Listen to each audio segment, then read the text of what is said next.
Keep thinking that's a Wolverhampton shirt you got on. Oh yeah, What? Torquay, Torquay. Torquay United, another one from the extremities of the UK. The Quite barrel, like it actually. the bottom of the barrel of UK football. Yeah, and that's what you want though, isn't it? Really. Maybe. It's what you want, Who, I think. It's not what I who want. wants? What do you want? Well, I just bought what I wanted. It was a fake England. Do you know what DH Gate is? Yes, everybody knows what DHK is. Yeah. Well, I say everybody. Well, All the cheapskates. I didn't about 4 weeks ago, but I just got No, an I think England. they're pretty good. I've never bought one. I just got an England shirt off it. Yeah. Yeah, for the next World Cup, it might just about arrive. Yeah, That but could I be got the only. got Mino on it, so he'll be there. He'll be at the next World Cup. I had a Barrow mug that was like a kit, and I smashed that, and I was furious. Mm. Mugs become a bit more important, don't they, when you don't drink anymore? Because like a tea or a coffee is like as good as it is the most exciting drink you now have. So you sort of cherish the mugs a little bit more. And Yeah. I really care about what mug I drink out of, whereas I don't used to. But I used to care about pint glasses a lot.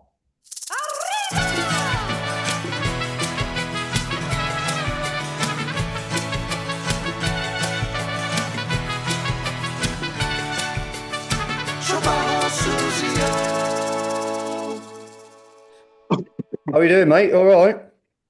Yeah, good thanks, mate. You? Yes, very good, thank you. Very good. Hey Gaz, nice to meet you, mate. I'm Sam. How are you doing? How are you? Not bad, not bad.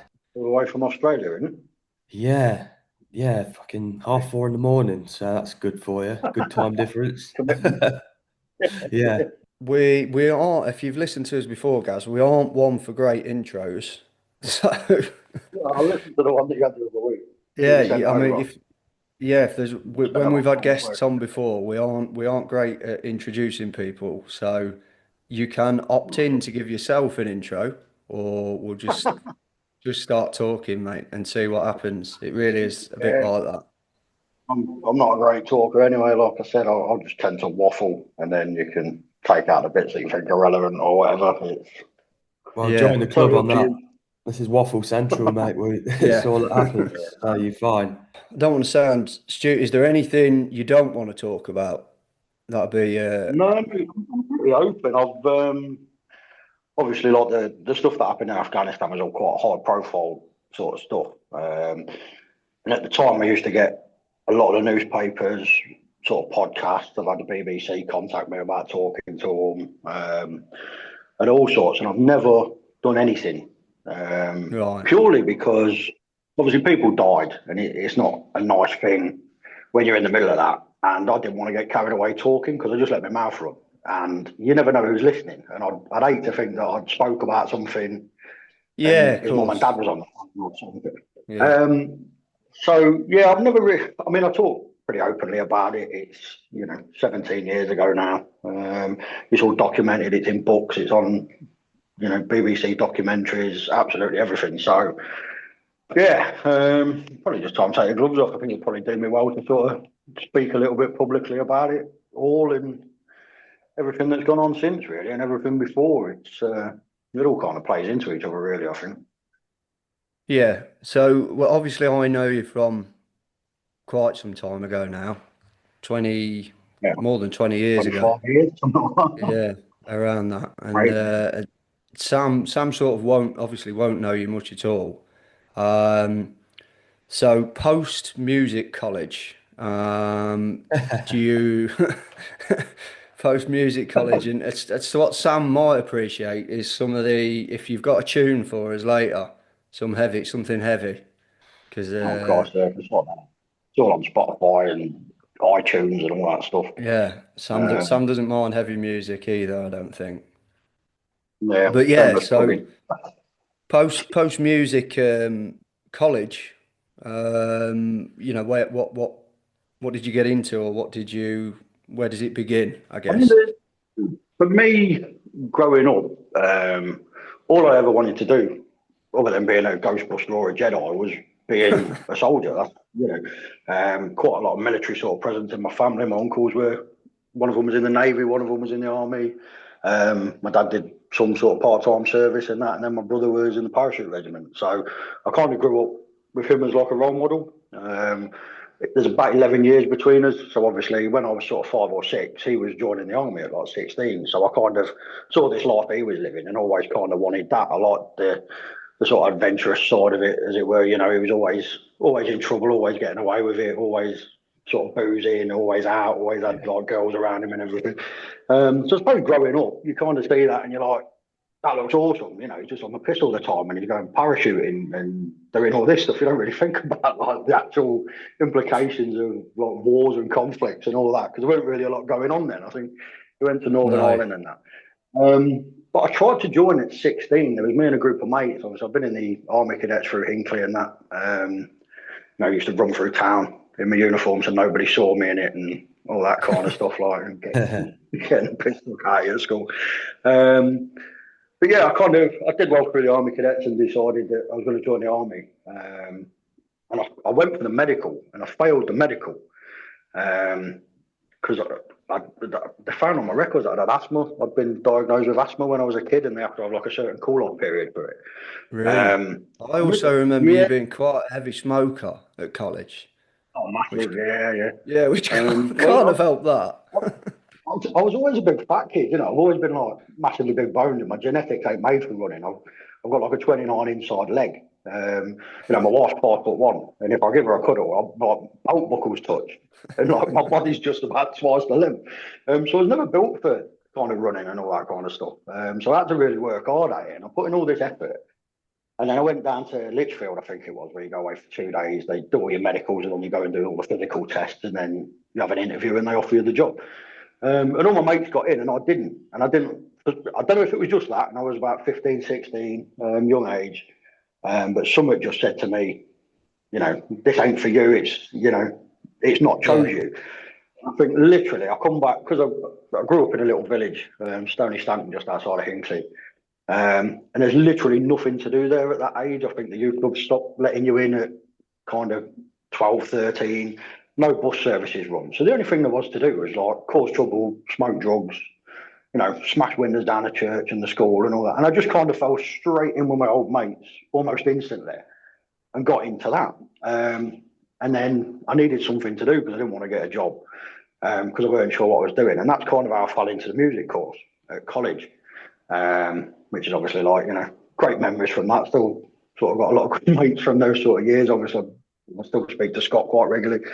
And yeah, we kind of, went from there, started just playing in bands, started working, low paid, high labour work, Calagas, places like that just graft you for next to no money.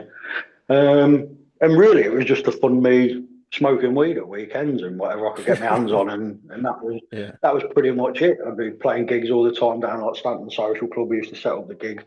And then my brother had gone to Afghanistan in 2006, and he come back, and I just kind of thought to myself, what the fuck are you doing? Like, he's out there living this, having the time of his life, going on all these, like, going all over the world and stuff. And I thought, like, you're a dickhead, because you had a chance to do that. And it was as simple as me just going to my doctor. If I'd have gone to my doctor at 16 and he'd have just said, yeah, don't worry about it, that would have been it. And I didn't do that. I just kind of went off the rails a bit, I suppose, and just whether or not it was because I was undecisive about it and hadn't really thought properly about it or whatever, I don't know. Obviously, it was kind of around the time of the Iraq War kicking off and everything, and all that. So maybe I had second thoughts. I don't know, but something told me that it weren't for me. And then fast forward a few years, I was like, you know what, I'm going to have another go at it. There weren't really anything going for me around here. You're just grafting all week, boozing at the weekends. And as I say, just trying to play gigs wherever I could, like, any piss pot that I'd have us.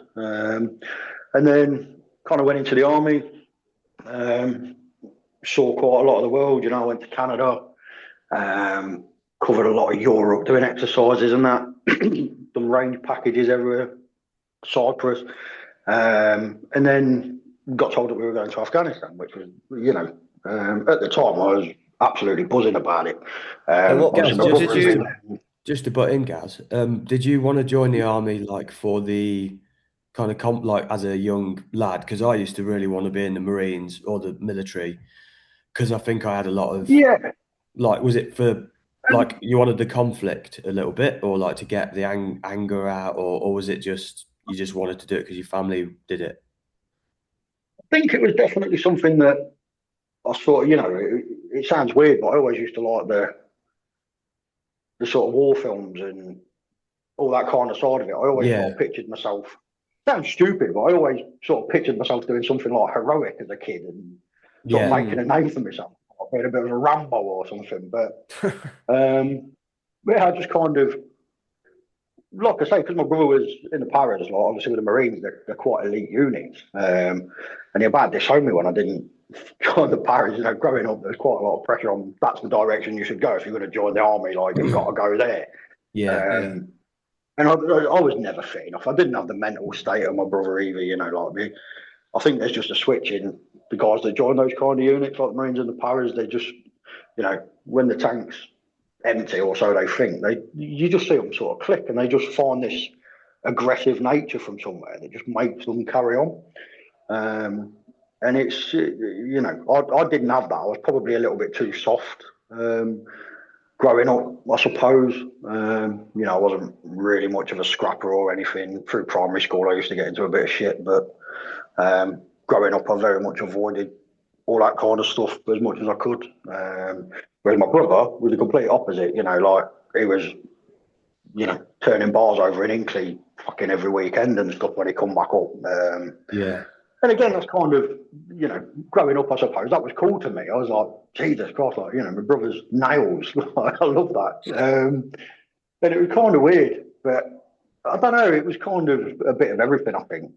Growing up in, like I say, round here, there's just nothing for you. It was, I could walk into that village now because I live in the next village along. And the same people that were sat in the bars there 20 years ago before I joined the army will be sat in the exact same seats. They've probably got the same shorts on. You know what I yeah, mean? Like it's just nothing changes. And I didn't want that. So I think it was kind of like a bit of an escapism kind of route, really, and a chance for me to go and do something. I wasn't academically clever, failed music miserably. I don't know how I managed to wing myself through that for 2 years. Um, but, but yeah, it's just it is what it is. So And then when you yeah, like I say, when you get in there, then where is your destination? What do you end up doing when you get I in was the in the army? tanks. Yeah, so obviously there's loads of jobs you can do, and they go for all these tests to check your kind of aptitude to see what you can do. The top job I got offered, because they gave me a list of about 60 jobs, and the one that I wish I'd have done looking back at it was being a radiographer. So I had the chance to go in and do a radiography degree and sort of take X-rays and all that kind of stuff. Right. But I wanted to be front line. I wanted Yeah. to be in Yeah, the yeah, thick of yeah, it and yeah. You everything. wanted to, yeah, feed that. Feed. Yeah, you kind of want the glory, don't you? I suppose you know it's that kind of draw to it. I think that's the yeah, side of it that everybody's seen when you think of soldiers. You don't really think of all the people in the at the back of the house, sort of tidying up behind everything. Um, but no, I think looking back at it, I could have probably done a little bit better out of it, but I did all right out of it, and it's kind of set me off to where I am now, so I can't really complain. But and I had a great time. Like, the guys, like mates for life. You end up living with people. Probably know more about them than I can my family. So yeah, we're all having a pint with him and that. But I hadn't seen half of them guys for like 15 years, and I think I pretty much carried on the same conversation I finished with last time I seen them. It was yeah, just Yeah. you know never not seen them. I know now a lot of Facebook and stuff like that. It's a lot more accessible to sort of chat to people. So Yeah. when did you go to Afghanistan? When was that? So I went to Afghanistan in May 2009. We went out and took over. We actually, being on the tanks, I kind of always wanted to be in the battle tanks. And to go to Afghanistan, we actually got re-rolled.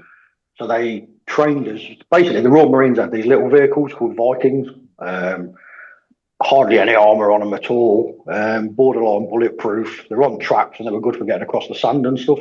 But they were just, we called them battlefield taxis because 90% of the time you're just transferring infantry from camp to camp and driving them about. Or what we did do a lot of was when the civilian lorry drivers and that had come over to do like the big tanker runs, we used to have to go and sort of picket the roads to make sure the Taliban weren't going to try and attack them and stuff like that.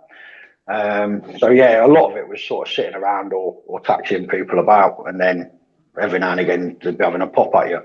And But that was a job that the Royal you were Marines. driving those. Is that right? You have to So they forgive did, me for my complete yeah, ignorance sorry, no, and just a understanding, bit. mate. So you're in a two-man crew. So you had a driver and a commander, and because you were in them for, you'd be in them for like 3 or 4 days non-stop, like, Oh, really? and we just Right. used to swap over.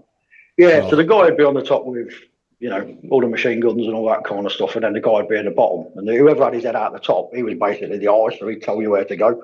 Because you're pretty much looking at the world through a letterbox. Like, you can't see fuck all, especially when it's kicking up all the sand and that. So he's up there with his goggles on, just telling you, turn left, turn right, and trying to navigate about. So he's kind of commanding the vehicle. So he's in charge of everybody in it.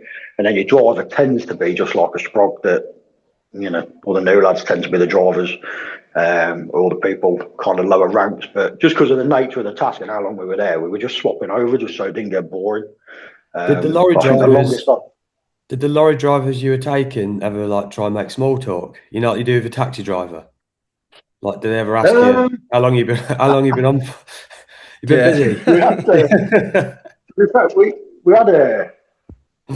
had an interpreter with us because you have like Yeah, these right. Afghan nationals that are employed as because basically they have these things called ICOM scanners.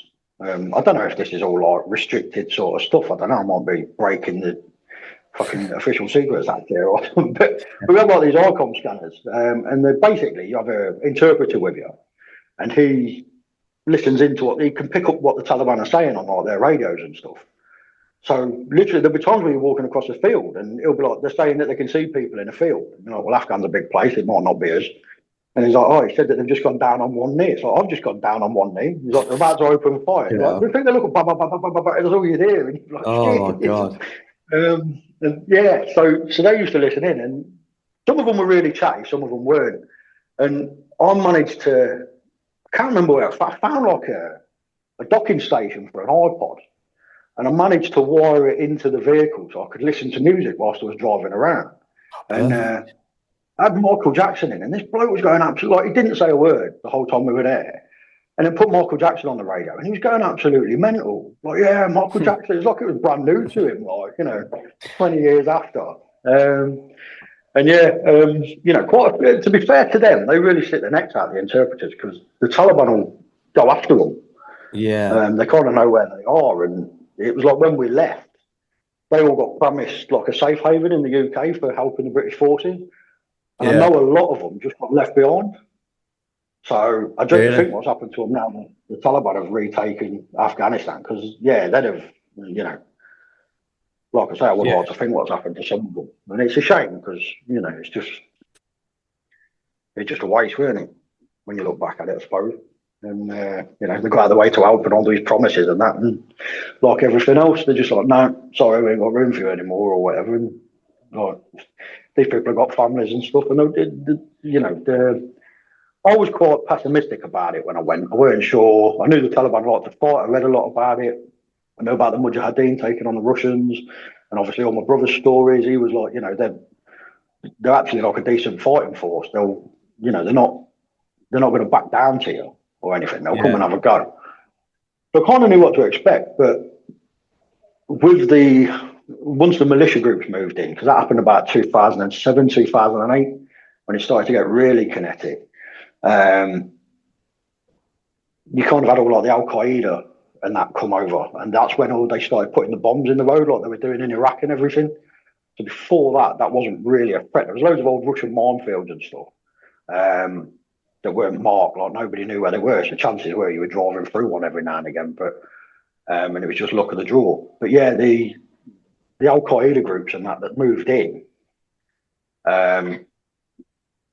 I've totally lost where I was going with it. They kind of changed it a little bit, and it got a lot more kinetic. So there was a lot more fighting going on.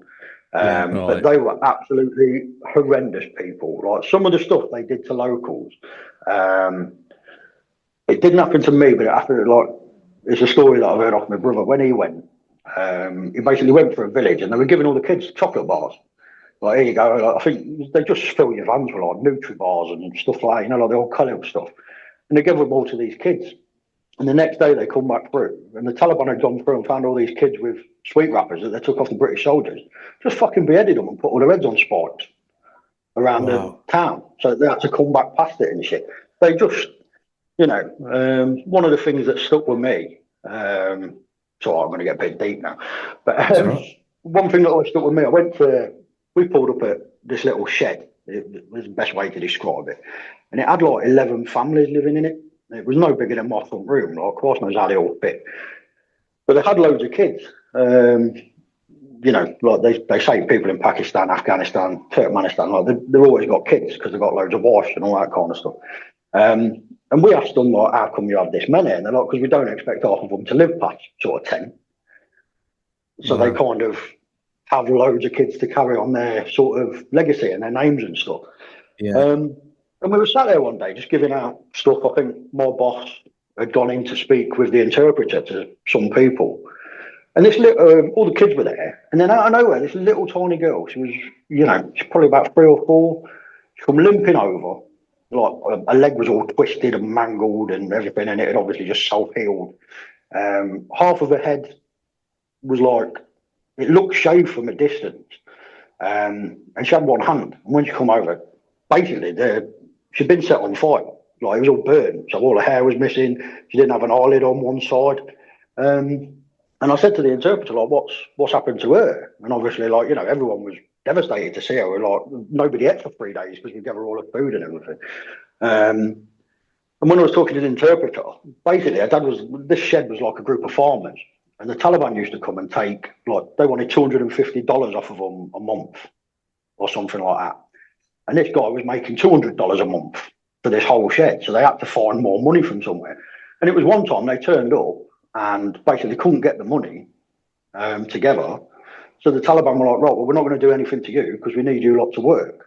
So they just fucking started kicking the shit out of kids and set her on fire and cut her hand off and Wow. everything. So that the parents would, Jesus. and you just like, once you sort of see that, I didn't have a fucking problem after that. You kind of wanted them to come and have a go. Yeah. And it's weird. It kind of changes things, and it's all these kind of little things that you don't really hear about, I suppose. But they're just fucking nasty people. They're so barbaric and beyond the Is times. it is that traumatic at the time for you, or have you not got? You're obviously in the middle of It's war and kind of war weird. zones. Have you got time Yeah, to I think take that in, or is it par for the course? I mean, I don't know. As a soldier, no. I mean, you obviously, talking about it obviously now it's a scares shock. me to death. So, Yeah, I mean, it's a shock. Don't get me wrong. Like, you don't, like I say, you don't really expect it because you don't really hear about that no. side of things. It's like we had to do an attack on this compound. But we didn't attack it because we're not allowed to attack. Like, we have to wait to be fired on. So they basically do this thing called an advance to contact, which is basically where you move towards something, knowing that bad guys are in there, and you're basically waiting for them to shoot at you so you can have a go at them. There you go. And basically, there was this bomb maker that was what he was doing was he was getting Down syndrome kids out of the orphanages there, and they all wear brass bangles on the wrists, and they were basically hooking the bombs up to these brass bangles. Or obviously in Pakistan and that, you get like key fobs for cars. They're quite like mass produced out there, so they were using them to detonate IEDs. But they were loading the kids up with the bombs and saying, "Go and hug the soldiers." And obviously, like these kids they ain't got a fucking clue what's going on. They just go walking towards the soldiers. They fucking, unlock the car on the Wow. key fob, bang, fucking explosion goes off, and killed people. And Wow. and when we arrested this guy that was leading all that, he was from fucking Birmingham. He had like a thick Birmingham accent on him. Really? And you just like, yeah, it was fucking mad. You're just like, how you could be brought up here and then be brainwashed to think that's fucking acceptable. It's weird, man. But Yeah. you kind of get hardened to it a little bit when you're out there. I know it sounds a bit Yeah. inhuman. No, I think you'd You've have kind to. of got a job to do at the end of the day, and you just kind of have to get on with it. And it's one of them. It's like, if your mate dies, one of the things that you don't really think about with soldiers is like your mate could get his head blown off right next to you, and then as soon as he's dealt with and the firefight's finished, you're just expected to crack on as if nothing's happened and just carry on doing your job. Yeah. It's kind of like, right, come on, we've got to keep moving. He's gone in an helicopter now, forget about him. The mission's first sort of thing. And it is that kind of mentality. And there's a lot of times where you'll get into firefights, you'll have these big gun battles, bombs going off, fucking all that kind of stuff. And you're literally crying because you don't know what else to do. You're kind of laughing, and it's just like a nervous laugh. And then everything quietens down, and you just sit there and you can't stop shaking because of the adrenaline coming out of you.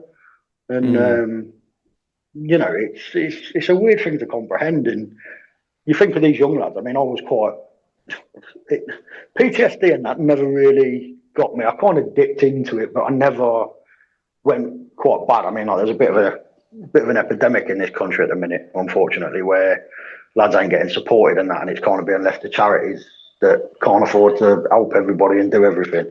And that's why you're seeing suicide rates go up from people that have been there. But I think this was a lot of these lads that join the army. That's their first job. They've not really had any sort of life. The army's all they've known, and then they get kicked out because the heads ain't right, and they're just expected to go and get a job in Tesco's and act normally and stuff like that. And it's really weird how it's dealt with, you know.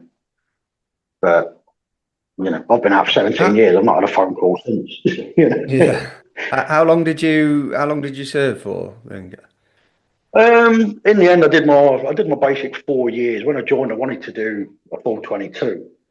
Um, but because obviously on the 1st of July, I got wounded during quite a big incident, and they offered me Is a it so? pension and everything else. Is that the one? Because obviously we're friends, and is that the one you've Yeah. shared? That there's an extract from a book, isn't there? That Yes. you've shared, Yeah. and I've So read. I don't know whether you can yeah, elaborate on that because it is. I've read it, and it's a tough read for somebody yeah. that. They've just made a documentary about it as well. Sorry, I keep jumping in on. They've just made a documentary about. There's a thing on BBC iPlayer called Whole Man Tour of Duty, I think it's called, and it's about the Welsh Guards, and we were there with them, and it was their colonel was basically the highest ranked officer to die in a war zone since the Falklands War. And yeah, he was in the back of my vehicle when I hit the roadside bomb. So it was quite a high profile incident. Obviously, it killed my mate Josh as well. There was 8 of us in total in there. Um, my mate Kev, who was the other crew member, he walked out scot free. All the infantry lads in the back got peppered up with shrapnel. One lad was paralysed, lost full use of. I think he could only use one arm. He had like a So bit of so is this one shrapnel. of those Viking taxis things you're on about? Are you in one of those Yeah, at this time, or yeah, and you're yeah. dri So they you're had driving? literally. Yeah, so I'll take you through the day. There's a picture on my Facebook that you've probably seen of us all stood on a tank, and that was taken about 2 hours before all this, and it was in an area that we've been loads of times. It was an operation called Ponchar Palang that was, I think it was the biggest offensive move in Afghanistan at the time, because if you looked at a map of Afghanistan, there was basically the easiest way to say it is there was like this big sort of area that the Taliban had. Like it was where they all were, it was where they were recruited, all that kind of stuff. So basically, they dropped a load of leaflets into all these surrounding towns saying, if you're not part of the Taliban, get out because we'll treat you like you're part of the Taliban. So, and then basically, we kind of boxed it in and kind of moved forward to try and draw them out of it. And then, so it was about like taking and holding the ground. The idea was that we'd move in, all these infantry units moved in, we went in to support them, they had all these helicopters, planes, all this kind of stuff to support them. Firefights going on all over the place every day for about a month by the time it was done. But generally, we cleared them out. And that meant then that we could use that town to reintegrate the population. We then sort of started introducing them to democracy, so they all had the right to vote, all that kind of stuff. And there was all these elections coming up that the Taliban were trying to stop people having any involvement with. So it was more sort of for the people in the area, but we had to get them out to sort all the fighting men out. basically. And there was all these different routes, and we were trekking in this route every day for about a week, and there was nothing going on it. We did have a couple of firefights along it. I think one day there was an RPG. I don't know if you know what an RPG is. It's like a fucking bazooka thing that they've Only got from right. Call of Duty. Yeah, yeah. Well, they actually look like that in real. Like you see them coming Right. with all the smoke coming out the back. Like they're fucking really slow. It's weird. It's not Saving Private Ryan where they're all running out the way of them and everything. Yeah. But I had one of them. A guy popped up over a wall about 20 foot to the left of me, and he fired one at my vehicle, and it bounced off the road and kind of like skimmed the surface of the road and hit the wall the other side of my vehicle and went off, and all the crap out of the wall sort of bounced across it. And like I say, I was just laughing. And Kev on the top on the machine gun, he was like screaming at me and everything. He's like, "What are you doing, you dickhead? That nearly killed us." And I was just like, "What else can you do?" Yeah. And we were going up and down this route for about 3 or 4 days. And then we had quite a big incident where one of the vehicles rolled and it went into a canal. And I was actually in the vehicle behind it. And that's on that BBC documentary that I said about Tour of Duty. It's all documented on that. And it's in that book as well. There's all pictures of it and everything. But basically, all the infantry lads in the back had drowned, and we had to get in, get the doors open, and we were just pulling them out. They all managed to get resuscitated. Luckily, no one had anything serious. There's a few lads sort of brought back to the UK, but everyone's all right now. I think one of the guys had some problem with his lungs, sort of 10 years later that they put down to it. But that was absolutely scary because it was a little tiny track that had the canal on one side, and then the other side of it was all sort of built up, so you couldn't really break away from the track. So it was perfect for them when they wanted to put these bombs in. But we haven't found anything at all. Like you kind of get used to seeing things. They tend to pile stones up at the side of the road and spray them white, or you'll see a stick with a Coke can on it, and you're like, it's like a marker so that the locals don't set anything off. Yeah. And on this day, like, we just hadn't seen anything down there. And when we had, we used to have like a buzzer in the vehicle, and you press that, and all the infantry lads in the back would get out with the minesweeper things, the Valens, sort of looks like a metal detector. And they'd go through and sort of, if they got a hit on it, like got any kind of signal, they'd start digging the road up. If they found anything suspicious, you kind of deal with it at the time. You'd either spray paint around it and move around it, or you get the bomb disposal team to come out and detonate it. And all that kind of stuff, and we haven't found anything. And then this one day we were moving, or we were going to resupply a checkpoint halfway down, and just driving along. I was, having a couple of fags. Like I said, I was quite a heavy smoker, smoking Afghan fags that were about 500 for £3 or whatever they were. Bought off some dodgy bloke in a bazaar in Lashkar. But yeah, I was just smoking, and my mate Josh, he'd actually come out on the ground with us because the infantry were a man short. So he'd come out from the tank regiment and was like, "I'll go with the infantry doing all this bomb sweeping stuff." And I was stood talking to him, and we buzzed, and this colonel got out. To be fair to the colonel, he was on his bolt buckle with his bayonet, digging with the lads, like, putting himself in the same sort of risk. And I think a big part of why he went out was because of that one that rolled in the canal. Because a lot of their guys were like, "We ain't getting in them again." And he kind of was like, "Right, I'll go out, I'll go in the front vehicle and, show you that there's nothing to worry about." And it was only that one day that he come out with us. And then we're going down this canal, we stop, everyone gets out. And it was taking ages to move. And then you can hear in the radios, all the people back in like the big camps starting to put pressure on you. Like, "Come on, you've got to get moving. This is taking too long. What's going on? Blah, blah, blah. We need you here instead." And, they're kind of almost looking back at it, they're kind of putting you at more risk because they're kind of hurrying your skills and drills. And I remember talking to Josh, and I said, like, "Why don't you come and jump in the front with us?" And he was like, "Nah, it's all right, I'll sit in the back with these. They're a good laugh." So he went and got back in the vehicle, and literally we drove 50 metres. And I remember hearing like a glass smack. It sounded like a jam jar just being thrown at a brick wall or something. And then I realised I was about 20 foot in the air, and it was just, this bomb had gone off underneath us. And I couldn't see a thing. Like the screen, like, you got like these bulletproof sort of glass screens, and that was just like a maze of cracks. I couldn't see anything through it. It was like that old shatterproof glass that you used to have at school, you know, like when some kid would Cool, yeah. fucking kick a football at the window and you couldn't see through it, or so everyone would leg it. It kind of like that. And then we hit the floor, and I just remember that we were in the canal. And the only thing going through my mind was that one that rolled the other day, and I was like, I ain't fucking going in the water. And I jumped on the brakes, and then I passed out. I just completely, hit the brakes, put the vehicle in neutral, and I just fucking went to sleep basically, like unconscious. It was really weird. I kind of got brought to by Kev, who was the guy on the top. And it was just fucking chaos, but it was just him. He was the only person I could hear. I had the headset on, and you're kind of listening to two radios at the same time. So you've got in your left ears all the vehicles in your convoy, and then in the right ears, everyone in Afghanistan talking. So you kind of got all these things going off in your head. And he was shaking me to wake me up.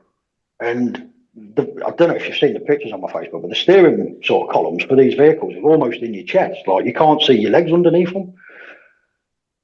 And he was like, check your legs. And I turned back and was, fuck off, mate, you do it. Because I couldn't feel anything from the waist down. And all I could taste was blood because my mouth had smashed the steering wheel and I'd split all my lip open. And I was just sitting there like, nah, mate, you fucking check it. And then he was like, just having a right go at me. And I was like, this is pretty fucking serious. And I started feeling, I could feel both my legs were there. I had a real bad pain in my arm. I had like a cut here, sort of right in my elbow. And that was hurting more than anything. But all I could hear was this chaos going on, like where they jumped up. Now, this colonel, the belly plate of the vehicle had kind of peeled open like a tin with an old tin opener, and his legs were either side of that, and it basically put his legs off, like at the groin. So they got up on the roof, and he was still conscious, and I think that's quite haunting, because Kev ran across to this guy, he sat there, his body armour's up by his nose, but Kev said like his eyes were following him, so he was aware of what had happened, but probably not aware. But yeah, they were trying to put tourniquets on his legs, and they were just slipping off because there was nothing for him to grip onto, and he bled to death in about a minute, you know. And I could hear all this going on in my headset because Kev still had his headset on, so I could hear him saying to him like, "Stop moving, like don't fucking look at it," and all this. And I knew something was bad. And then I mean, these fucking cables that are in these radios, they'd hold a Land Rover up, you know what I mean? And I managed to just fucking snap it with my bare hands because I didn't want to listen to it. I couldn't get the headset off because the seat was all mangled behind me. I just fucking snapped it with my hands. And then one of my mates, who was my first tank commander, Lee Scott, he opened the door and he had eyes like fucking saucers. And I was just like, yeah, this is really bad. Because I was facing forward, I hadn't really realised what had gone on behind me. And then, he kind of pulled me out, and it was a left-hand drive, the vehicle. So he pulled me out under my left arm and sat me up against a wall. And in front of me, it was like, it was like the wreck of the fucking Titanic with this massive hole in the ground. Bits of fucking everything everywhere. They were just pulling. They looked like mannequins, the lads coming out the back, because the guy that was paralysed, he was actually dead. Like, they pulled him out and managed to resuscitate him, and he died like 3 times on the helicopter getting back to Camp Bastion or something. And all I was going on about, I must have been in shock, but I was just literally stopping everybody, like, give me a fag, I want a fucking fag, like, and everyone was just like running past me, and I was getting agitated that no one was stopping to give me a cigarette, and I think it was just because I'd hit my head, and it turns out I actually had a dead cranial nerve from it, and I lost my memory for about 3 days afterwards, and I just couldn't remember anything, and then it sort of slowly started to come back. But yeah, and then I noticed that Josh hadn't come out, but I could see most of him sort of in the road underneath it. So where this thing had been blown open, it kind of cut him in half, but pulled half of him under the vehicle. So there was kind of like a torso, kind of from his shoulder down underneath his right pec and his arm with his head. But then his head didn't look right. And what had happened is like the big sort of body armor plate had actually blown up and hit him in the jaw and smashed his face to pieces. And then there was just, fuck knows what else there was of him in there. But like it's little things, like there's a guy running around with his hand. Like he was obviously in shock, and he's like, "What am I supposed to do with this? Can someone tell me what I need to do with this?" Because like people just ain't ready for that. No. And then all these guys got out, and we just got segregated. We got put on the helicopters. that come out to get us. Luckily, we got American helicopters because the RAF, because if they start shooting at you, the Taliban, the RAF won't land. They won't risk the helicopters. So like you have to basically fight the baddies off before the helicopter will come and pick them up. Like you could have somebody bleeding to death, and they won't fucking put the blades on the ground until there's no threat to that aircraft at all. Whereas you get an American team, and they're just fucking cowboys, mate. They fucking fly into the middle of it. They don't give a shit. Like got the pilot hanging out the window with a pistol, fucking having pop shots at people and stuff. So yeah, we had this American team come out and put all the stretchers on the back. And I just remember the lad that was paralysed, he went into cardiac arrest, and the doctor obviously got all the defib kit to start shocking him, but he was kind of sat on my legs, and I was in absolute fucking agony, but I'd kind of dislocated one of my legs in all three joints, and it was like, it was all fucking twisted and everything, like, so my foot was facing one way, my knee was facing the other, and my hip joint was disconnected. And he kind of was kneeling on it to shock this bloke, and I was just rolling around, like grabbing somebody, like tell him to get off my fucking leg. And yeah, then we got back to Camp Bastion, and they got these body bags off the plane, like the colonel's body bag come off, and that actually split open. And there was all the people queuing up for the helicopter landing site in Camp Bastion was right next to the cookhouse. And when they pulled this body bag out, it split open. So this colonel with like no legs fucking fell out of this body bag in front of everybody. Like obviously it's a good sort of 20, 30 metres away. They wouldn't have been able to tell, but it was just like, what the fuck is the like? I just couldn't work out what was going on. And then I got into the hospital, and they kind of, every casualty has a whole team of people waiting for them. Like the support you get there is absolutely phenomenal. So we kind of went in, got stuck, you know, this is your team. And then, yeah, the next thing I know, I'm fucking bollock naked on a bed because they've cut all my clothes off, checking me for fucking holes and all that kind of stuff. You know, obviously ones that weren't there before. And then, yeah, it was just fucking mental. I was going through MRI scans, I was having stuff because my Achilles tendon was fucked, so my foot wouldn't come up. It was just like hanging. And then, yeah, about 8 o'clock that evening, doctor came in, said, right, there's a flight going back to the UK, you're going to be on it. Because I think at first they weren't sure whether or not I was going to leave, they were going to keep me there. And as I say, if I'd have stayed, I'd have had like a week in the hospital, a week in the camp, and then I'd have been back out on the ground doing it again. Really? Crazy. Yeah, exactly. Yeah, mate, there's some lads out there, like one of my brothers, mate, he got shot and stayed there. And like 2 weeks later, he's, you know, once he's all healed up, he's back out patrolling and everything with a fucking fresh bullet hole in him. You know, it's weird how they judge it. And then, yeah, it was a weird time. And then obviously I got through back to selling. Sorry, did you feel like a bit upset you were leaving, or like you were leaving, Yeah, like kind of there was a you were letting massive people sort of, down, like yeah, your man, there was mates like were still there was there? this massive sort of guilt thing, yeah, big Yeah, time. I mean, at first, when they were sending me home and all the lads were there, because they're all bringing me fags, they were bringing me clothes out of the barracks to come down to the hospital, so I had stuff to go home with. And I was like, fuck you, I'm going home and all this sort of stuff. And then, yeah, it does really sort of hit you, because we weren't that long into the tour when I got hit. I think I was there for about 8 weeks. And then yeah, I was being flown home, so the lads still had like 4.5 months left, you know, before they come home. And then I got to Selly Oak Hospital, and to be honest, my regiment was quite shit at passing information on to you. They were great with my family, absolutely awesome. But with me, it was, they were always like a bit standoffish to tell you what was going on. So one day I'm sat there having a fag in my wheelchair at the back of Selly Oak Hospital, and then my mate Ed King just pulls up next to me. And his face is all bashed in, and he got fucking blew up like 2 days after me, but I didn't know he was coming in. And then yeah, he's saying, oh, have you seen Sammy Boyd? I'm like, no, I didn't fucking know he was here. He was like, yeah. And he was in like a drug-induced coma because he'd been fucking hurt really badly.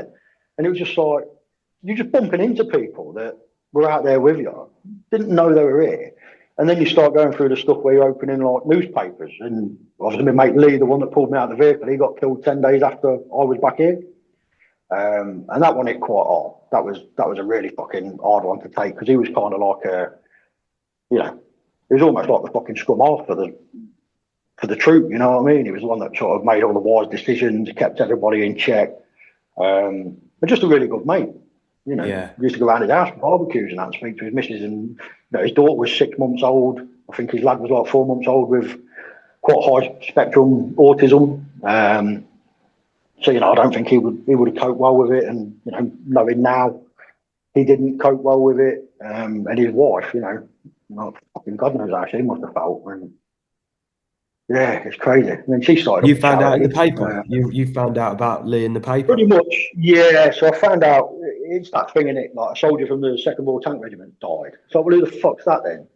And then I saw one of the old sergeants that hadn't come to, because we had 5 squadrons in the Royal Tank Regiment, and it was only my squadron that went. So it was only about 120 blokes out of the regiment. Yeah. All the other ones were still in the UK. So they had like sergeants, officers, and that from other squadrons that were basically given welfare roles to support us and our families when we come back. And they'd be in the hospital, and I'd be like, "Who's fucking been killed?" And they knew, and they're like, "Oh, I've not heard anything about it." Like, you fucking blatantly have. Like, who is it? I need to know. So yeah, there was that, and then I got made. I had about 2 months at home. I was going to Lichfield like twice a week for rehab. Once I was in Selly Oak Hospital for about 4 weeks because they didn't know if I was going to walk again. They didn't know if they had to fuse my legs. They didn't know, how bad it was initially. So there was all sorts of stuff going around. And they could never find me because literally I got put in a bed just like any other patient, and I was left there all day. So I was just fucking up and smoking like the whole time I was there. I used to come back and the doctor's check sheet would be on my bed, and he'd have fucking just ticked the boxes because I weren't there. I was just chewing on the painkillers they were giving me, and sitting out in the rain, just waiting for people to turn up and see me, or the next mate that was going to wheel out.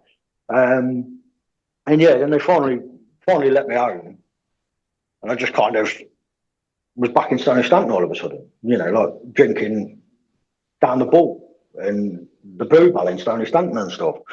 And like I say, same old faces, everyone there knows me. They all knew my dad because my dad was like quite popular around the pubs and everything. And it was just, you've gone from that straight down there. Everyone's just trying to get you pissed. Oh, let me buy you a drink, let me buy you, because you've got nothing else to do. You're like, fuck it, yeah. And you're just slamming them back. And I think it really didn't help with that kind of guilt phase. And then obviously I went through the guilt phase of feeling responsible for what had happened, because I suppose it's likened to, if you had a pisshead that crashed a car and killed his mate, or not even a pisshead, just somebody crashes a car and kills the best mate, dies in the accident. It was kind of that kind of level of responsibility I think I felt. Yeah. And it was just a bit like, I don't know how to feel about this. I don't know how to deal with it. Obviously, there's a few other things that sort of niggled me that I'd been involved with and that I'd had to do. And they were playing on me. And, I still have reflection on that now. I still wake up every morning and that will come into my head at some point in the first hour that I'm awake. But as I say, it was never really, the post-traumatic stress thing never really got me. I used to get monitored for it quite a lot because I've obviously been involved with that. But not at any high level. I don't think the army had really figured that out at that time. So you just kind of go for a cup of tea with like the doc for the regiment, and he kind of assess you and be like, yeah, he's fine, and that was the thing. But yeah, it was weird. I kind of always liked the support, and my brother was great. He'd obviously been to Afghanistan twice at this point, and he'd been awarded a gallantry medal. So he was on his way to Buckingham Palace. Round about the same time I got sent home. And funny story, so when you get a medal for bravery, you're allowed 3 guests at Buckingham Palace. And I think at that time anyway, I was the only person that had ever been invited outside of the 3, because I'd heard what had happened to me at Buckingham Palace. And I think I got wounded on the 1st of July. My brother got his medal on the 9th or 10th or something. And yeah, I actually had this letter from Her Majesty inviting me to Buckingham Palace to go and watch my brother's investiture. And I turned it down. I was like, no. Yeah. So yeah, it was fucking mad. Weird time, but all over the newspapers, this colonel, because he was Welsh Guards, obviously with the regiments that look after the royal family, all the red tunics and the bearskins. He was like the head of one of those regiments, and it turned out like all the newspapers were going on about him being Prince Charles's best mate. And it was Prince Charles at the time that did my brother's investiture. And I was like, he's going to want to know fucking everything. I don't want to. I just stand there and talk to somebody like royalty without getting out. You know what I mean? I was like, I can't sit there and talk to him about it.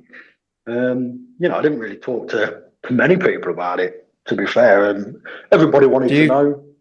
Do you think that's deliberate at that point? Because the way you're talking about it now, like things seem to have moved like quite quickly, and you you don't really give it Oh time yeah, for to adjust. You like you say, all of a sudden you 1 minute you've had your legs dislocated, 2 or 3 months later you're back in the pub in Stony Stanton, yeah. and And that mate, that was it's, 4 weeks. not a You know lot what I of mean? time to process what's happened, really. You know, No, it's not. I mean, do sorry, you go on. shut off? Is it is it must be really, really, really difficult. And yeah, do you shut off from the world at that point, or I remember getting put on the plane in Afghanistan, and we had to fly to Cyprus, and then we were dropping some people off in Cyprus, and then we were flying to Birmingham to drop all the casualties off because there was loads of casualties on the plane from all over Afghanistan. But there was a lot of people that were just on there that were going home for a couple of weeks, and then because you get what they call R&R, so at some point through the tour you get a bit of rest basically. So they send you home for 2 weeks, and that must be worse in some cases because they haven't gone through that decompression of going through a hospital or anything. They're just literally picked up in an helicopter, put on a plane, and sent back to the UK, let loose in pubs, and that's why you see Yeah. them all fighting and everything all the time. And then yeah, 2 weeks later they turn back up and get flown back out there. It's weird. But yeah, I certainly didn't talk to anybody on the plane. I was kind of you're supposed to travel back in uniform, and I didn't have any. No one had brought it down from the block because the plane was going within hours of me sort of making that decision. I flew back in like a fucking pair of black shorts and a white t-shirt that they just found somewhere, like out of the lost property box or something. And I was that in a pair of flip flops. And my mate gave me a couple of fags because all the fags were on the vehicle, and I put them in my pocket. And they went all the way back to Selly Oak Hospital. And when the ambulance driver got me out on the stretcher, I was like, just stop here so I can have a fag. And the fucking fag snapped when I got it out of my pocket. And yeah, he just turned around and gave me one of his. But yeah, I was just fuming about it. But yeah, I just tried to stay quite reserved. And then I got into the hospital, and there's loads of army presence in the hospital. And it was actually somebody from the Welsh Guards. There was a sergeant major there that was connected to this colonel that had killed. And he come up and gave me the speech, and he's like, "Nobody in here is going to ask you anything. You haven't got to talk. You know, the press will be about, but just press the nurse's button, and we'll send a couple of lads to get rid of them, like a couple of the military coppers and that. Like, no one's going to ask you anything until you're ready to talk, if you want to talk, and all this." So he gave me this big spiel, and then he kind of just said, "What happened to you?" And I just went, I was driving the vehicle that killed your colonel. And the bloke literally pulled up a seat and was like, "So what happened? What happened to him?" And he just Yeah. spent half right? hour telling me that no one's going to hassle me. You're the first person I've met in here and you're hassling me. It was just weird. And then, they start bringing you all the newspapers of it, which I thought was weird. I was like, "Why do I want to be seeing this?" Like, oh, Yeah. just in case you wanted to have a look and all that kind of stuff. And it's strange. And then, yeah, I was quite reserved about it. I think if you speak to any of the Stanton lads, because they all come to the hospital to see me, and they all thought, he's a bit too kind of calm about this, bit brazen about it, like not really bothered about talking about it. And I think that's probably that army kind of bravado, kind of cavalier attitude to everything, I suppose. Um, that you just kind of sucking it up and yeah, I'm all right. It was kind of that. Deep down, I probably wasn't, but as I said, like my brother Billy was absolutely fucking brilliant. Turned up, walked into the hospital with a fucking bag. He had some fucking crash helmet and crayons in there. Like, here you go, you idiot, sort of thing. Yeah. And he was just taking a piss. But he said to me, he's like, "You just got to talk." He's like, "If something's bothering you, just get it off your chest. The more you talk about it, the better it'll be." And it was. And Yeah. I spoke to Yeah. everybody about it.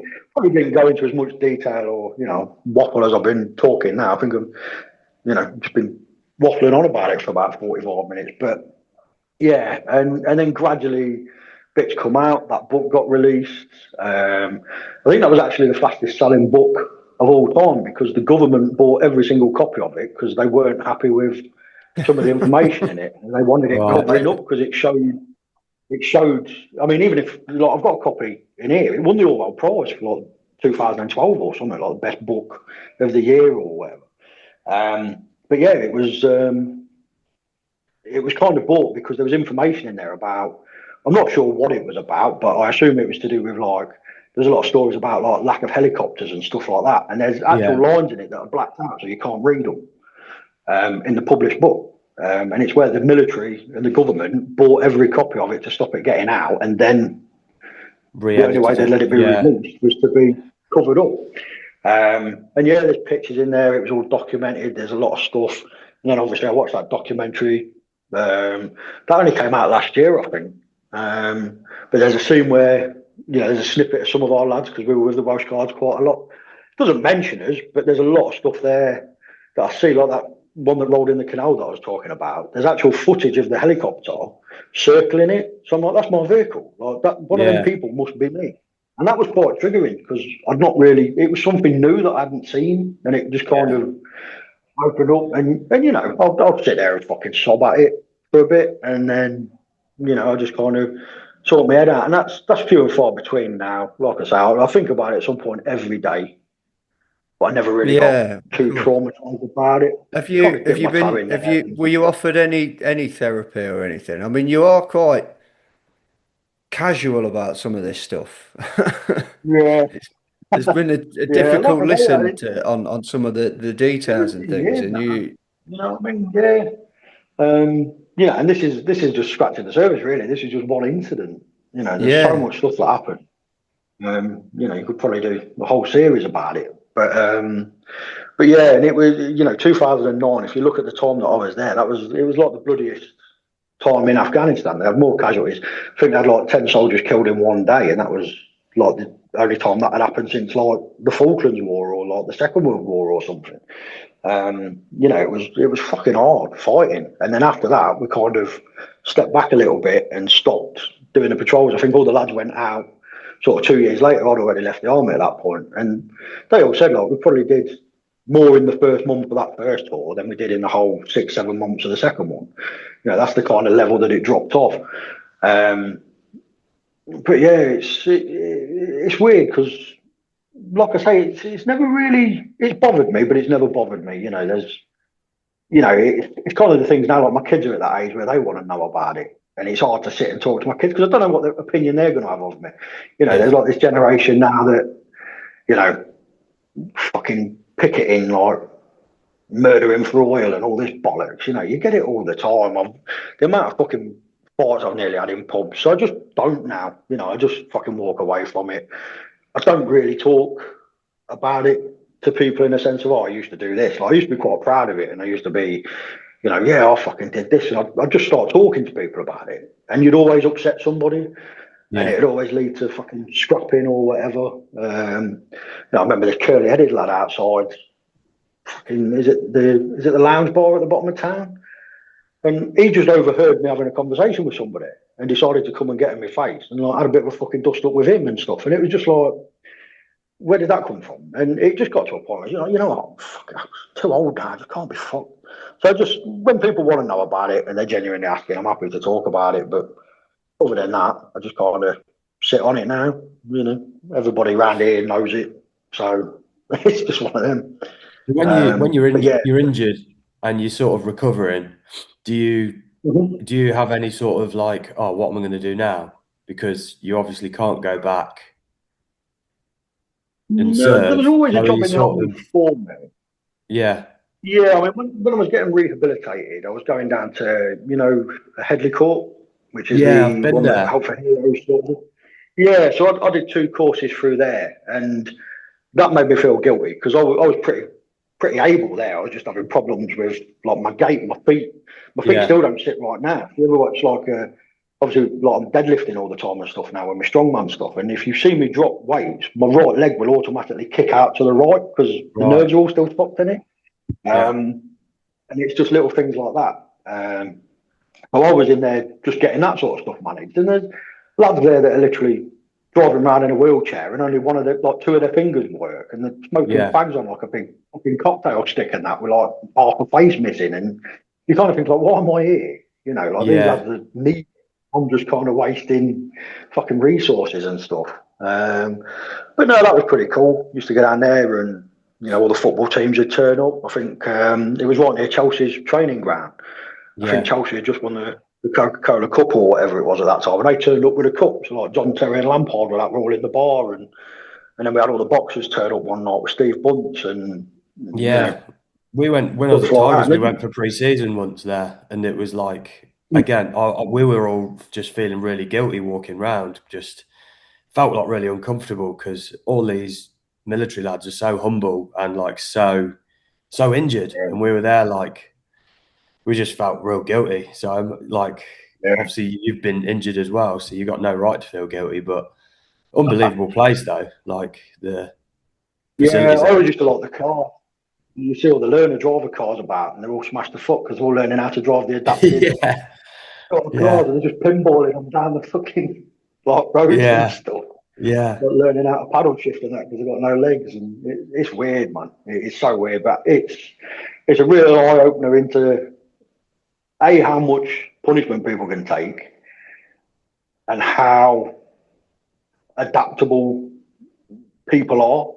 You know, how yeah, they just adapt and change the whole lifestyle to just sort of manage it and get on with it. It's pretty inspiring place, you 100%, know. yeah. So then you got into So powerlifting, yeah, did you say? You was that like, did you have any sort of because you fucking nearly died by the sounds of it, which is mental. Like I've never been for anything like that. Did you come out of that and have any point where you're like, I've got another chance at life, or did you just sort of go through the motions without a real thought pattern of like, I've actually been like blessed with not dying? Like some people, my mates have died. What am I going to do? Or did you just kind of just get on with life? I think there's an element of that. I don't think it's probably that spiritual, but Yeah, I mean, I kind of disconnected from a lot of people here. And as soon as I was out, that was my priority. I wanted to reconnect with all the people I used to be in the bands with, all that kind of stuff. But if you spoke to any members of my family, they'd tell you that I've kind of always had to have a focus. Like when I was a kid, I loved football and I had to play football until I was as good as I could be at football. I was exactly the same when I started training to get in the army. Like that was my purpose. I had to have a purpose yeah, for absolutely everything. And then I sort of wanted to get back into the bands, and I got back into the bands, and then I really started pressing that. And I was like, you know, I'm getting old now. I've done all that. I need to have a good crack with a band, and the band actually did all right for a bit. You know, we Gargantua, the band that I was in last, we kind of had a little bit of sort of national success kind of level. I'd say we did a few gigs in Europe, played a few of the big festivals. You know, got record deal, released stuff on vinyl through it, and you know, sort of worldwide distribution, all that kind of stuff. And it was yeah. Oh yeah, I've got that vinyl. which one? The Gargantua one. I'm not, Yeah, there's a couple. I'm not sure I've ever Yeah, played it. I don't know whether that's that's like a bad thing to say now, isn't it? But I've got that. I got probably best Scott to not. get one. I've got one of your vinyls. Yeah, Yeah, of course, because you were living with Scott for a bit, weren't you? I was. In Yeah, Burbage, yeah. weren't And I got him you? Across to Pete. get me one. Yeah. So there you Yeah, go. yeah, yeah. So I'll sorry, miss I've him. interrupted your focus No, there. no, I was just saying, like, I always kind of had something to keep my mind busy, and I always Yeah, kind of had something. And this kind of led to the me falling off a little bit because I had the band, and then the band started to slow up a little bit. We were doing really well, then COVID happened, and I kind of got back into golf, and then my shift just became fucking golf. Like, you know, I wanted to join a golf club. I wanted to be playing all the time. I wanted to be as good at golf as I could be. I wanted to be, you know, get my name on the wall in the clubhouse. I wanted to get a trophy and all that kind of stuff. And that's just kind of how I was. And then it's almost like something else will come in and replace it. And I hit a point where golf needed to be replaced. And then I lost my mum. My mum died, but the band had also pretty much just split up. So it was the first time in years that I had absolutely nothing. You know, I had my wife and kids who were absolutely brilliant. I love spending time with them.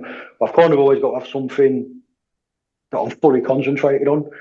yeah, You know, and my wife has always been the one person that's, you know, she's an absolute fucking diamond. If when I was having nightmares about Afghanistan, you know, she was the kind of person that would wake up with you, sit there, listen to what you had to say and what had bothered you, and then just, you know, she'd sit there, give you a cuddle, and tell you to go back to sleep and shoot them all. You know, that's kind of what I yeah, needed Really? at the time. So She's things fucking have brilliant. you Yeah, have you there is still some effect to that because you kind of almost dismiss it like like you've sort of carried on. But if you know if this stuff gives you I do go through nightmares, it's phases.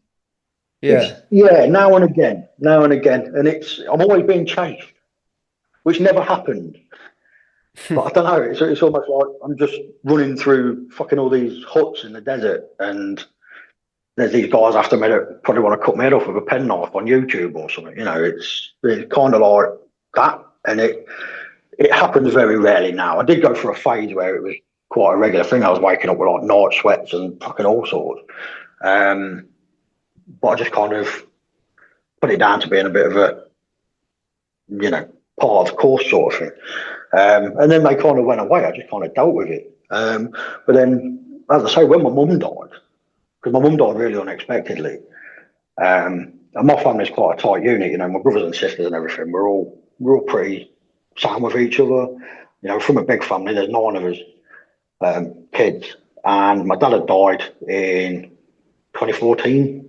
So then it was just my mum on her own, and she had an aneurysm in her spine, in her aorta, and they were worried that it was going to burst. And then all of a sudden, they weren't worried that it was going to burst. Now, whether or not that was just my mum telling us to keep us all off her back or whatever, because you know she drank 20 cups of tea and 40 fags every day, but you'd never change her. And then yeah, she literally this thing just ruptured on her, and she died.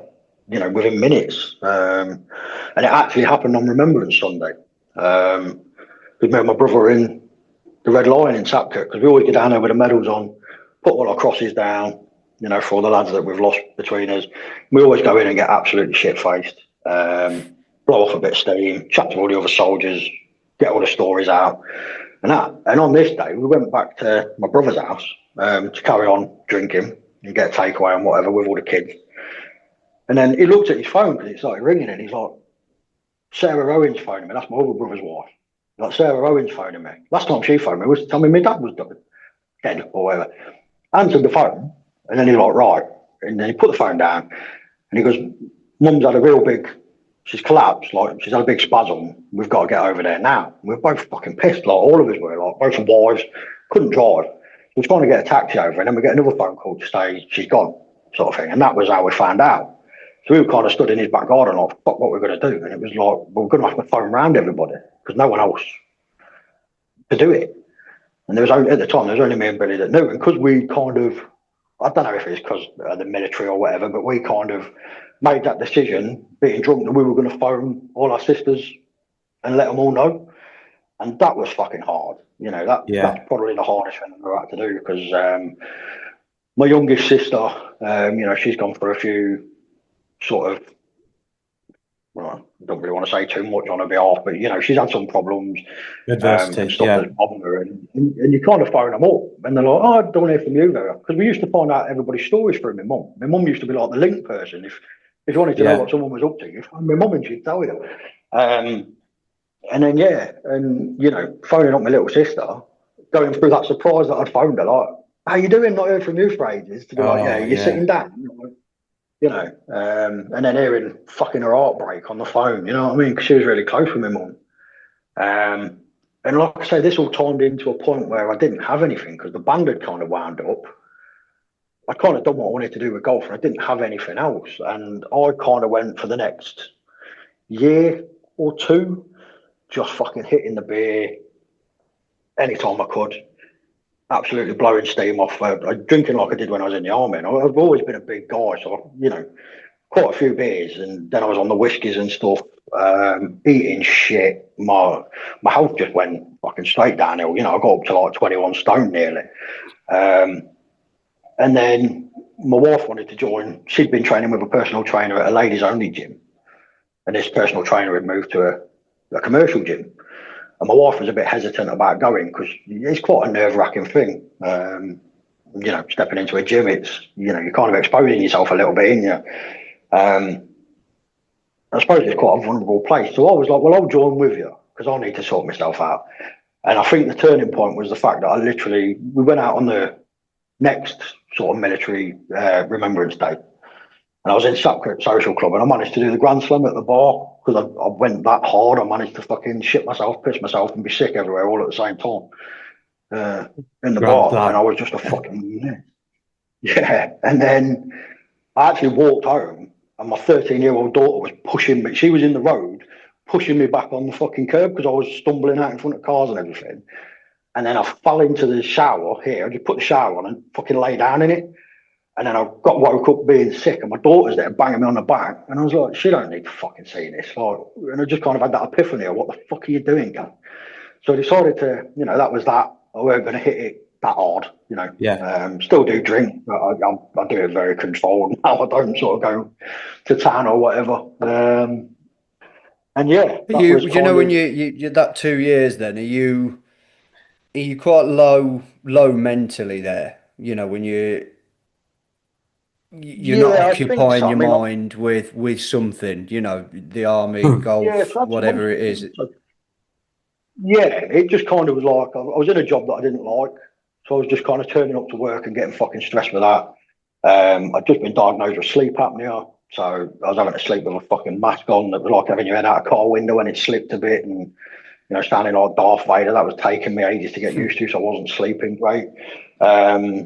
There's a few things like that going on. I had liver anomalies on a blood test that was showing up that my liver was fucking failing and all this kind of stuff. So I was getting big because my liver wasn't working properly. So I was basically breaking down the fat and just sticking it straight on in like visceral fat on my front. Yeah. Whenever I put weight on, I look quite lean, and then I've just got this massive fucking piss tank belly on the front of me. And that's just kind of how I've always been. But yeah, it got to a point where I was just, you know, mid to late 30s, and I was like, I need to sort this out. My missus was telling me for years, she's like, you've got to fucking do something because you're going to fall off the wagon. And I think, part of me thought I need something for myself. I need to focus. And yeah, I kind of went to the gym with her, lifted a few weights, and was like, quite like this. And then sort of got in with a coach and started training for powerlifting. And that sort of led me into doing sort of strongman stuff, which is what I'm having a go at now. And that's kind of my focus. So, So what's Yeah, and the that, goal with that? Is that have you basically, so you said about you get really fixated and then you move on. Do you think you'll move on yeah. from powerlifting, or are you hoping that this is like kind of a healthy long-term hobby that you can stick at, or do you Yeah, not want I to? think I'll always, because I really enjoy it. Like I say, the strongman, I wasn't ready for strongman. One of my mates does quite a lot of amateur strongman stuff. And I'm a very strong static lifter. So pressing above my head, picking stuff up off the floor, fucking, stronger than ox. Picking something up and running with it, that's a completely different fucking concept that I Right, weren't ready yeah, for. yeah, Absolutely. But so with powerlifting, I couldn't be competitive at powerlifting because I can't squat properly because of my hip, yeah, where I've got the nerve damage in my leg. I can't get a full depth, so I'm kind of restricted. So I wanted to do something where I could compete because obviously the competitions then give you a focus and you're setting yourself little goals. yeah, So strongman's the kind of route that I've gone down with that. So I'm doing Midland's strongest man. I've gone straight in at the Inters kind of level for Midland's strongest man, which I'm doing on the 4th of July. And yeah, then next year I'm going to look to trying to qualify for like England's strongest master and stuff like the over 40s. yeah, Um, and I'll see how I get on with it. But yeah, it's just giving me something to try and achieve again. And that's what I need. I need something to do. I've changed my work life. I've got a job that I enjoy again. Um, it gives me loads of flexibility. I like to train early. I like to get in and get it done. It's I don't know. For me, although it's very solitary, it kind of feels like I'm part of something because I'm training. It's a discipline. I'm forcing myself to get out of bed. Even on the days when I'm not doing anything, I'll go down there and walk on a treadmill for 45 minutes. yeah, Um, just to keep that routine of it and keep that sort of discipline, and then trying to eat better, trying to make those decisions. And I lost a lot of weight, and then I've sort of gained a physique that I never thought I'd have, and it's just everything sort of seems positive with it. And it turns out I'm actually quite a strong person, which I didn't really know. I'm kind of outlifting everybody in that gym now, and yeah, I'm at a point where I'm using every plate off the rack and filling the bars away. I had to take my own bar in there the other week because I was worried that I was going to bend theirs because I'm starting to get to that sort of peak level of where they're not rated to. So yeah, I don't think I'll be doing anything like the television sort of strongman stuff. I can't compete with 25 to 35-year-olds that are full of fucking steroids and peptides and everything. But Yeah, yeah, I'm yeah. looking to give the master a go and see if I can get there. But yeah, we'll see. So, Do you did you struggle with turning things on and off, flipping them? Because you've obviously you've moved from different sort of things there, and you said you had a couple of wobbly years on the drink and stuff like that. And I found drink extremely hard to give up initially. Could you, you said you still drink, and that's, did you struggle at all with that at any point? Or have you just flicked the switch and um, strongman's your thing now, the gym's your thing again? yeah, kind of. I think, I mean, drinking wasn't, I'm not going to say that I had a drinking problem or anything, but I definitely felt like it was heading that way. It was kind of, I was getting to a point where, I was looking forward to the weekend and trying to plan, where to go. I was getting a taste for beer again because I drank cider for years. And then I started to get on the lager again. And I never craved cider. And I don't know if it was just coincidental, but, started drinking, all these beers and ales again. And I was like craving them constantly. And it was just, I could kind of see what Yeah. was coming if I didn't.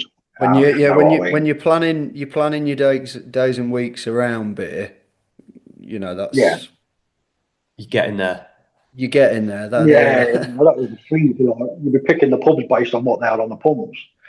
Because if I start there, I'll get them pints in early, and then I can move to the stronger stuff in here. Because if I start Yeah. there, I'll be KO'd by that. So, and yeah, and I mean, my problem is, I get, I can get a bit fucking necky and get myself into shit.